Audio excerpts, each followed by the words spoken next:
Hello friends, welcome to বাঙালি রন্ধনশালা। আমি মৌমিতা আবারও নতুন একটা রেসিপি নিয়ে চলে এসেছি তোমাদের সাথে শেয়ার করব বলে। আজকে আমি বানাবো চিংড়ি ভাপা। চিংড়ি মাছ আমাদের সবার কাছে খুবই প্রিয়, আর সেটা যদি ভাপে হয় তাহলে তো আর কোনো কথাই নেই। তাহলে চলো বন্ধুরা, দেখে নেওয়া যাক চিংড়ি ভাপা রেসিপিটা।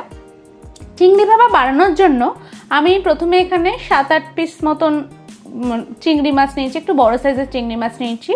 সেটা ভালো করে ধুয়ে পরিষ্কার করে রেখে নুন আর হলুদ দিয়ে ম্যারিনেট করে 10 মিনিটের মতন রেখে দিয়েছি। আর এইটা হচ্ছে চিংড়ি মাছের পেস্টটা। এখানে আছে নারকেল কোড়া, পোস্ত বাটা, কালো সর্ষে, নুন আর 2টো কাঁচা লঙ্কা। আমি এটা মিক্সির মধ্যে একটু সামান্য জল দিয়ে ভালো করে একটা মিহি পেস্ট তৈরি করে নিয়েছি।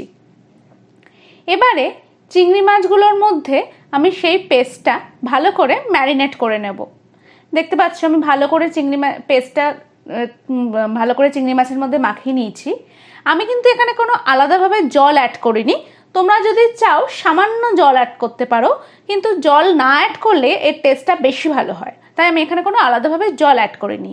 এবার আমি ওর মধ্যে 3 থেকে 4টে চেরা কাঁচা লঙ্কা আর কিছুটা পরিমাণ সর্ষের তেল দিয়ে টিফিন কৌটোর ঢাকাটা বন্ধ করে দেব। তোমরা ঝালটা যে যেরকম খাও সেরকমভাবেই ঝালটা দেবে। আমরা ঝালটা খুব একটা বেশি খাই না, তাই 3 থেকে 4টে দিয়েছি। আর আমি এখানে আলাদাভাবে নুন অ্যাড করিনি, যেহেতু ওই পেস্টটার মধ্যেই আমি পরিমাণ মতো নুন দিয়ে দিয়েছিলাম, তাই আমি এখানে কোনো আলাদাভাবে নুন অ্যাড করিনি। এবারে টিফিন কৌটোটা ঢাকা বন্ধ করে কড়ার মধ্যে 2 কাপ পরিমাণ জল দিয়ে দিয়েছি। তারপরে টিফিন কৌটোটা বসিয়ে ভাপে হতে দিয়েছি। মনে রাখবে জলের লেভেলটা যেন টিফিন কৌটোর ওপরে কোনোভাবেই না ওঠে, কারণ জলটা ফোটার সময় জলটা একটু লেভেলটা হাই হয়, তাই জন্য জলটা যেন কোনোভাবেই টিফিন কৌটোর লেভেলটা ওপরে না ওঠে।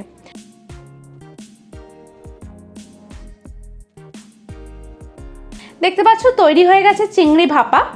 এটা খেতে ভীষণই ভালো হয় আর ভীষণই টেস্টি হয়। এবার আমি এটা গরম ভাতের সঙ্গে সার্ভ করব। আজকের এই রেসিপিটা যদি তোমাদের ভালো লেগে থাকে তাহলে প্লিজ একটা লাইক করো, আর আমাকে কমেন্ট বক্সে লিখে জানিও কিন্তু তোমাদের এই রেসিপিটা কেমন লাগলো।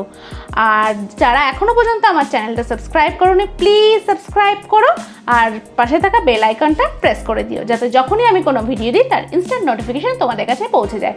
আজকের মতন আসি, টাটা।